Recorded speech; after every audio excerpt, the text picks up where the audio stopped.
สวัสดีจ้าเพื่อนๆสวัสดีจากประเทศตุรกีนะจ๊ะเนาะตอนนี้ตุรกีก็เวลา12 นาฬิกา 44 นาทีเที่ยง44 นาทีนะจ๊ะอีกประมาณ15 16 นาทีกับบ่ายโมงนะจ๊ะเนาะมื้อนี้พี่วันสิมาเว้ามีFCเพิ่นถามมาว่าเนาะจ้ะมี FC เพิ่นถามมาว่าโอ้ยเฮ็ดจังไดเนาะจังสิได้สามี สามีต่างชาติสามีต่างชาติที่ดีที่ดูแลเฮาได้ที่ดีที่มีจิตใจดีที่เป็นคนดีดูแลได้ว่าก็สิมาตอบฟังคลิปให้มันจบเด้อจ้าสิได้เข้าใจการฟังคลิปนะจ้ะเนาะการเบิ่งคลิปเพื่อนเบิ่งให้จบนะจ้ะเพราะว่าคลิปสตรีมนี่มันมีโฆษณาเขาก็เบิ่งนะจ้ะบ่แม่นว่าเบิ่งไปคราวเดียวไปคอมเมนต์คือฟ้าวนะจ้ะเฮาหาเวลาเบิ่งคลิปให้มันจบสิได้สนับสนุนสิได้มีกำลังใจมาเว้าสู่เพื่อนๆฟังเนาะจ้ะเนาะสิ่งใดดีสิ่งใดบ่ดีเนาะจ้ะเนาะอยู่ประเทศตุรกีการเข้าแอปหาคู่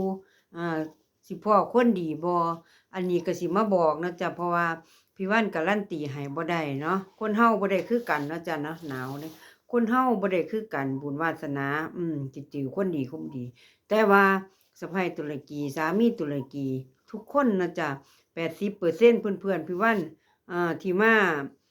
กันที่มามีสามีตุรกีอยู่นี่นะจ๊ะเนาะส่วนมาก80%พ่อคนดีนะจ๊ะการที่มีสามีดีๆมีสามีต่างชาติเพราะว่าประเทศใดทั่วโลกมีคนดีคนบ่ดีแล้วจะดวงวาสนาเฮานะจ๊ะดวงวาสนาเฮาสิดีบ่ดวงวาสนาเฮาสิเป็นจังไดแต่ว่าอ่า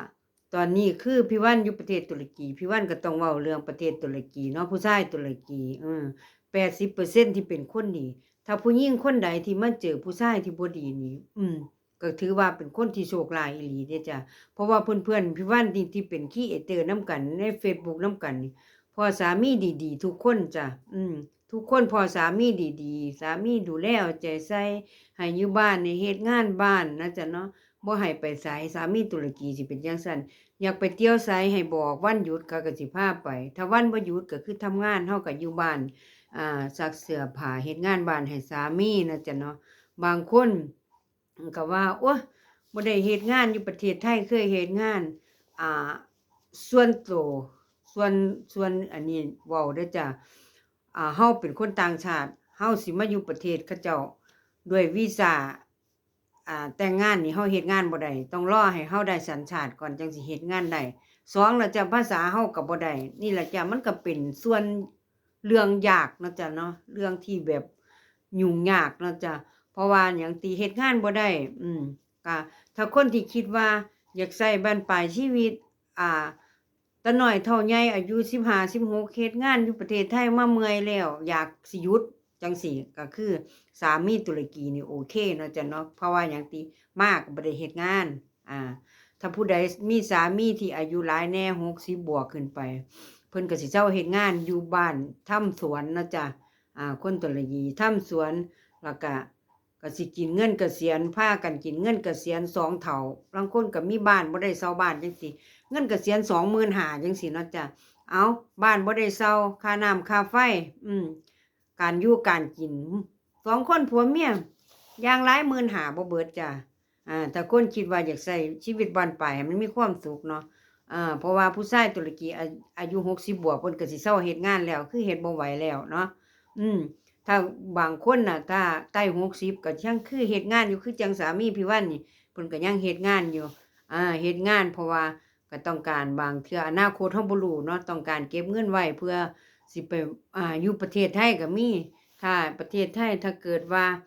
บ่อยู่ก็อยู่ตุรกีจังซี้นะจ๊ะแล้วแต่เฮาสิคิดเอาปรึกษาเอากับสามีเฮานะจ๊ะนั่นล่ะจ้ะพี่วันก็สิมาบอกว่าการที่เฮาสิพ้อคนดีมันก็อยู่ที่วาสนาเฮาคือการซื้อลอตเตอรี่เนาะจ้ะการซื้อหวย